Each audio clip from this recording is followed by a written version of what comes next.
ओम शांति। 10 जुलाई 2024। मीठे प्यारे बाबा के आज के मधुर महावाक्य। आज की मुरली के कुछ विशेष पॉइंट्स।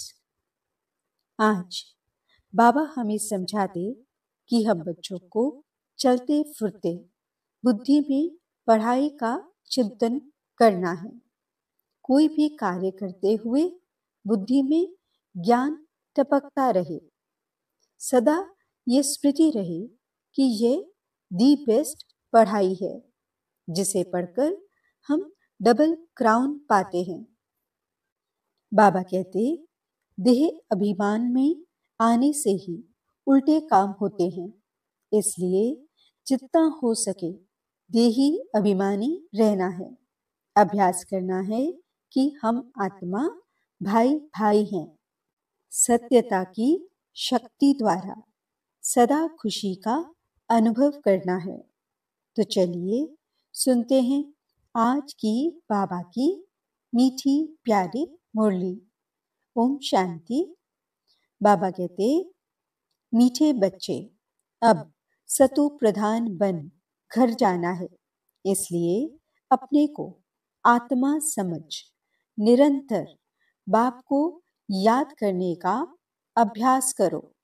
उन्नति का सदा ख्याल रखो। प्रश्न, पढ़ाई में दिन प्रतिदिन आगे बढ़ रहे हैं या पीछे हट रहे हैं, उसकी निशानी क्या है? उत्तर, पढ़ाई में अगर आगे बढ़ रहे हैं तो हल्केपन का अनुभव होगा। बुद्धि में रहेगा, यह शरीर तो छीछी है, इसको छोड़ना है, हमको तो अब घर जाना है। देवी गुण धारण करते जाएंगे। अगर पीछे हट रहे हैं तो चलन से आसुरी गुण दिखाई देंगे। चलते फिरते बाप की याद नहीं रहेगी। वह फूल बन सबको सुख नहीं दे सकेंगे। ऐसे बच्चों को आगे चल साक्षात्कार होंगे, फिर बहुत सजाएं खानी पड़ेंगी। ओम शांति। बुद्धि में यह ख्यालात रहे कि हम सतो प्रधान आए थे।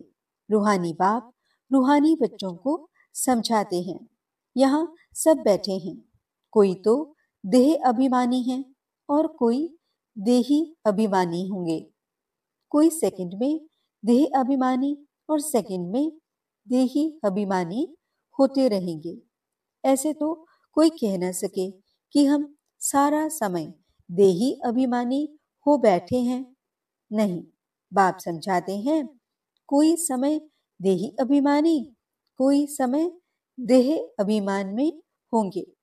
अब बच्चे ये तो जानते हैं, हम आत्मा इस शरीर को छोड़ जाएंगे अपने घर। बहुत खुशी से जाना है। सारा दिन चिंतन ही ये करते हैं, हम शांति धाम में जाएं, क्योंकि बाप ने रास्ता तो बताया है। और लोग कभी इस विचार से नहीं बैठते होंगे। ये शिक्षा किसको मिलती ही नहीं है, ख्याल भी नहीं होगा। तुम समझते हो ये दुख धाम है। अब बाप ने सुख धाम में जाने का रास्ता बताया है। जितना बाप को याद करेंगे उतना संपूर्ण बन यथा योग्य शांति धाम में जाएंगे। उनको ही मुक्ति कहा जाता है, जिसके लिए ही मनुष्य गुरु करते हैं। परंतु मनुष्यों को बिल्कुल पता नहीं कि मुक्ति, जीवन मुक्ति चीज क्या है, क्योंकि यह है नई बात। तुम बच्चे ही समझते हो। अब हमको घर जाना है। बाप कहते हैं, याद की यात्रा से पवित्र बनो। तुम पहले पहले जब आए श्रेष्ठाचारी दुनिया में तो सतो प्रधान थे। आत्मा सतो प्रधान थी। कोई के साथ कनेक्शन भी पीछे होगा। जब गर्भ में जाएंगे तब संबंध में आएंगे। तुम जानते हो, अभी यह हमारा अंतिम जन्म है। हमको वापस घर जाना है। पवित्र बनने बगैर हम जा नहीं सकेंगे।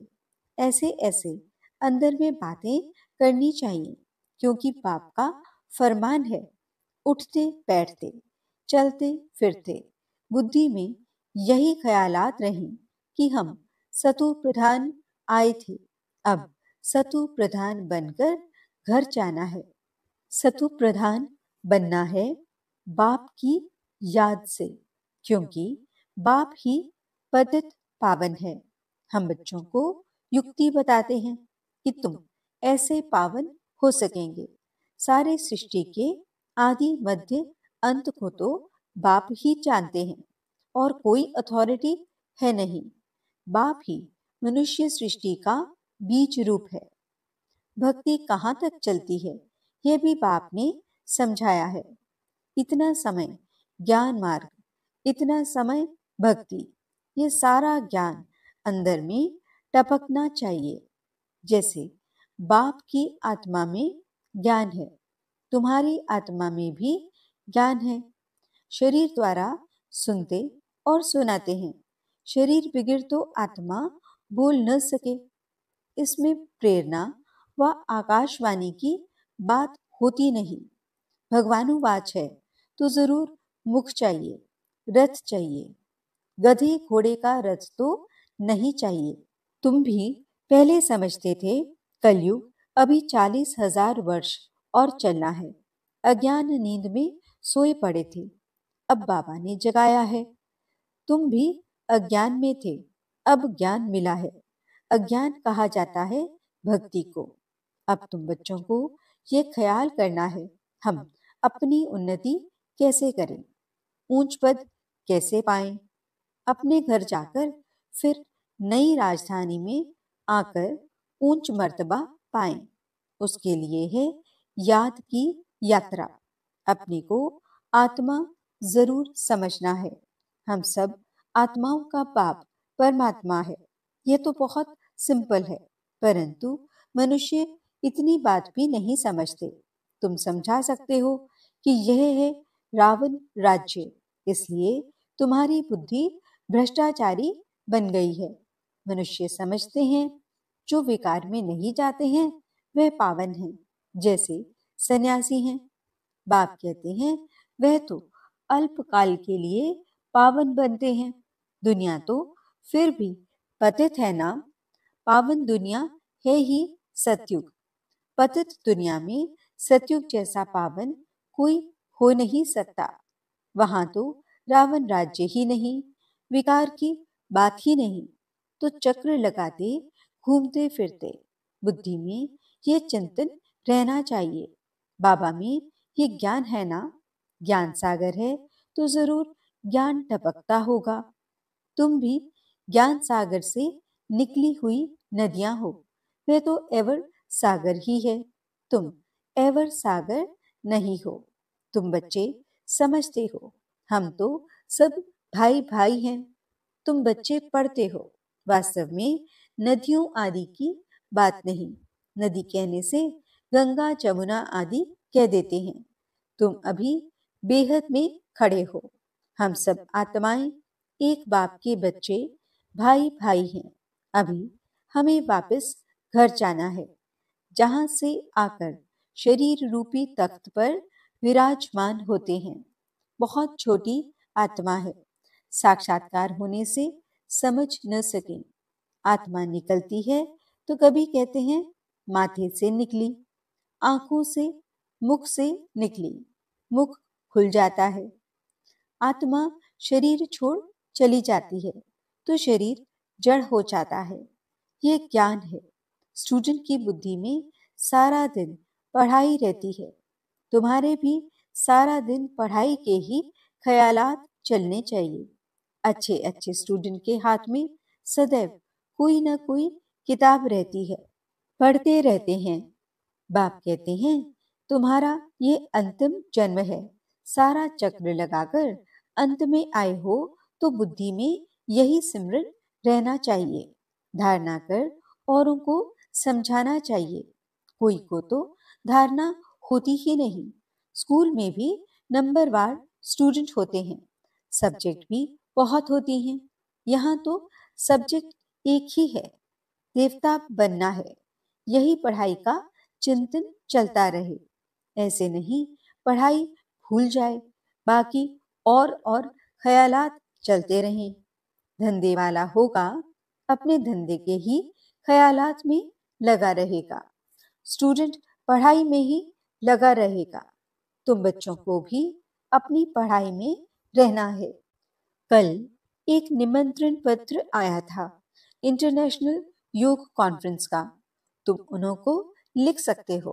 तुम्हारा तो यह है हठ योग। इसकी एम ऑब्जेक्ट क्या है? इससे फायदा क्या होता है? हम तो राजयोग सीख रहे हैं। परम पिता परमात्मा जो ज्ञान सागर है, वह रचयिता हमको अपना और रचना का ज्ञान सुनाते हैं। अब हमको वापस घर जाना है। मन मना भव, यह है हमारा मंत्र। हम बाप को और बाप द्वारा जो वर्षा मिलता है उसको याद करते हैं। तुम ये हठ योग आदि करते आए हो, इसकी एम ऑब्जेक्ट क्या है? हमने अपना तो बताया कि हम ये सीख रहे हैं। तुम्हारे इस हठ योग से क्या मिलता है? ऐसा रिस्पॉन्ड नटशेल में लिखना है। ऐसे ऐसे निमंत्रण तो तुम्हारे पास बहुत आते हैं। ऑल इंडिया रिलीजियस कॉन्फ्रेंस का तुमको निमंत्रण आए और तुमको बोले आपका एम ऑब्जेक्ट क्या है, तो बोलो हम ये सीख रहे हैं। अपना जरूर बताना चाहिए। क्यों? ये राजयोग तुम सीख रहे हो। बोलो हम ये पढ़ रहे हैं। हमको पढ़ाने वाला भगवान है। हम सब ब्रदर्स हैं। हम अपने को आत्मा समझते हैं। बेहद का बाप कहते हैं अपने को आत्मा समझ। मामेकम याद करो तो तुम्हारे पाप कट जाएंगे। ऐसी ऐसी लिखित बहुत अच्छी रीति छपा कर रख दो। फिर जहां जहां कॉन्फ्रेंस आदि हो वहां भेज दो। कहेंगे ये तो बहुत अच्छे कायदे की बात सीखते हैं। इस राजयोग से राजाओं का राजा, विश्व का मालिक बनते हैं। हर 5,000 वर्ष बाद हम देवता बनते हैं, फिर मनुष्य बनते हैं। ऐसे ऐसे विचार सागर मंथन कर फर्स्ट क्लास लिखित बनानी चाहिए। उद्देश्य तुमसे पूछ सकते हैं तो ये छपा हुआ रखा हो। हमारी एम ऑब्जेक्ट यह है। ऐसे लिखने से टेम्पटेशन होगी। इसमें कोई हठ योग व शास्त्रार्थ करने की बात नहीं। उनको शास्त्रार्थ का भी कितना अहंकार रहता है। वे अपने को शास्त्रों की अथॉरिटी समझते हैं। वास्तव में तो वे पुजारी हैं। अथॉरिटी तो पूज्य को कहेंगे, पुजारी को क्या कहेंगे? तो ये क्लियर कर लिखना चाहिए। हम क्या सीखते हैं? बीके का नाम तो मशहूर हो गया है। योग तो दो प्रकार का है। एक है हठ योग, दूसरा है सहज योग। वह तो कोई मनुष्य सिखला न सके। राजयोग एक परमात्मा ही सिखलाते हैं। बाकी ये अनेक प्रकार के योग हैं मनुष्य मत पर। वहां देवताओं को तो किसके मत की दरकार नहीं, क्योंकि वर्षा लिया हुआ है। वह हैं देवताएं, अर्थात दैवी गुण वाले। जिनमें ऐसे गुण नहीं उनको असुर कहा जाता है। देवताओं का राज्य था, फिर वह कहाँ गए? 84 जन्म कैसे लिए? सीढ़ी पर समझाना चाहिए। सीढ़ी बड़ी अच्छी है। जो तुम्हारी दिल में है वह इस सीढ़ी में है। सारा मदार पढ़ाई पर है। पढ़ाई है सोर्स ऑफ इनकम। यह है सबसे ऊंची पढ़ाई, दी बेस्ट। दुनिया नहीं जानती कि दी बेस्ट कौन सी पढ़ाई है। इस पढ़ाई से मनुष्य से देवता डबल क्राउन बन जाते हैं। अभी तुम डबल सिरताज बनने का पुरुषार्थ कर रहे हो। पढ़ाई एक ही है, फिर कोई क्या बनते, कोई क्या। वंडर है, एक ही पढ़ाई से राजधानी स्थापन हो जाती है। राजा भी बनते तो रंक भी बनते। बाकी वहां दुख की बात होती नहीं। मर्तबे तो है ना। यहाँ अनेक प्रकार के दुख हैं, फेमिन, बीमारियां, अनाज आदि नहीं मिलता, फ्लड्स आती रहती। भल लखपति करोड़पति हैं, जन्म तो विकारों से ही होता है ना। धक्का खाया, मच्छर ने काटा, ये सब दुख है ना। नाम ही है रौरव नर्क, तो भी कहते रहते फलाना स्वर्ग पधारा। अरे स्वर्ग तो आने वाला है, फिर कोई स्वर्ग गया कैसे? किसको भी समझाना तो बहुत सहज है। अब बाबा ने ऐसे यानी निबंध दिया है, लिखना बच्चों का काम है, धारणा होगी तो लिखेंगे भी। मुख्य बात बच्चों को समझाते हैं, अपने को आत्मा समझो, अब वापस जाना है। हम सतो प्रधान थे तो खुशी का पारावार नहीं था, अभी तमो प्रधान बने हैं। कितना सहज है। पॉइंट्स तो बाबा बहुत सुनाते रहते हैं, तो अच्छी रीति बैठ समझाना है। नहीं मानते हैं तो समझा जाता है ये हमारे कुल का नहीं है। पढ़ाई में दिन प्रतिदिन आगे बढ़ना है, पीछे थोड़े ही हटना है। दैवी गुणों के बदले आसुरी गुण धारण करना, यह तो पीछे हटना हुआ ना। बाप कहते हैं विकारों को छोड़ते रहो, दैवी गुण धारण करो। बहुत हल्का रहना है। ये शरीर छीछी है, इसको छोड़ना है। हमको तो अब जाना है घर। बाप को याद नहीं करेंगे तो गुलगुल नहीं बनेंगे, बहुत सजाएं खानी पड़ेंगी। आगे चल तुमको साक्षात्कार होंगे, पूछेंगे तुमने क्या सर्विस की है। तुम कभी कोर्ट में नहीं गए हो, बाबा ने सब कुछ देखा हुआ है, कैसे ये लोग चोरों को पकड़ते हैं, फिर केस चलते हैं, तो वहां भी तुमको सब साक्षात्कार कराते रहेंगे। सजाएं खाकर फिर पाई पैसे का पद पा लेंगे। टीचर को तो रहम आता है ना, यह नापास हो जाएंगे। ये बाप को याद करने की सब्जेक्ट सबसे अच्छी है, जिससे पाप करते जाएं। बाबा हमको पढ़ाते हैं, यही सिमरन करते चक्र लगाते रहना चाहिए। स्टूडेंट टीचर को याद भी करते हैं और बुद्धि में पढ़ाई रहती है। टीचर से योग तो जरूर होगा ना, ये बुद्धि में रहना चाहिए। हम सब भाइयों का एक टीचर है, वह है सुप्रीम टीचर। आगे चल बहुतों को मालूम पड़ेगा।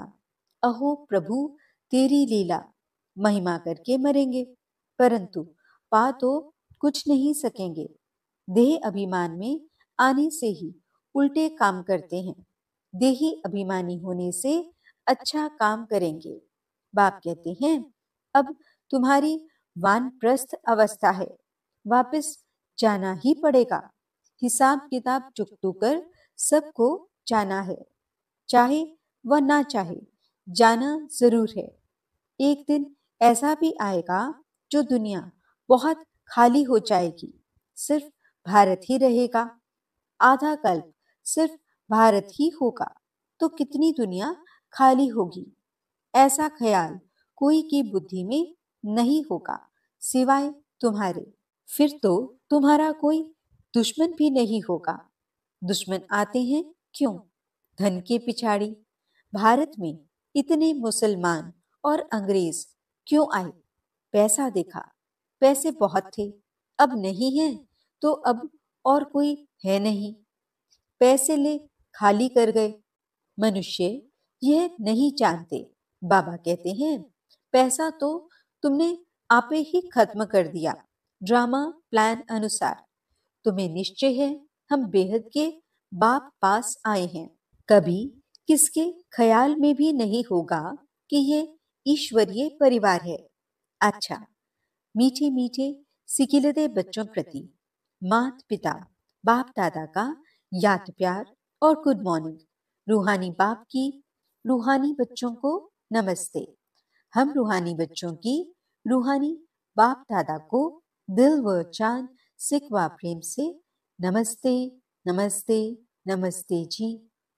गुड मॉर्निंग बाबा, शुक्रिया बाबा धारणा के लिए मुख्य सार। पहला पॉइंट, चलते फिरते बुद्धि में पढ़ाई का चिंतन करना है। कोई भी कार्य करते बुद्धि में सदा ज्ञान टपकता रहे। यह दी बेस्ट पढ़ाई है जिसे पढ़कर डबल क्राउन बनना है। दूसरा पॉइंट, अभ्यास करना है। हम आत्मा भाई भाई हैं। देह अभिमान में आने से उल्टे काम होते हैं, इसलिए जितना हो सके देही अभिमानी रहना है। वरदान, सत्यता की शक्ति द्वारा सदा खुशी में नाचने वाले शक्तिशाली महान आत्मा भव। कहा जाता है, सच तो बिठू नच। सच्चा अर्थात सत्यता की शक्ति वाला सदा नाचता रहेगा, कभी मुरझाएगा नहीं, उलझेगा नहीं, घबराएगा नहीं, कमजोर नहीं होगा। वह खुशी में सदा नाचता रहेगा, शक्तिशाली होगा, उसमें सामना करने की शक्ति होगी। सत्यता कभी हिलती नहीं है, अचल होती है। सत्य की नाव डोलती है लेकिन डूबती नहीं। तो सत्यता की शक्ति को धारण करने वाली आत्मा ही महान है। स्लोगन, व्यस्त मन बुद्धि को सेकंड में स्टॉप कर लेना ही सर्वश्रेष्ठ अभ्यास है। ओम शांति।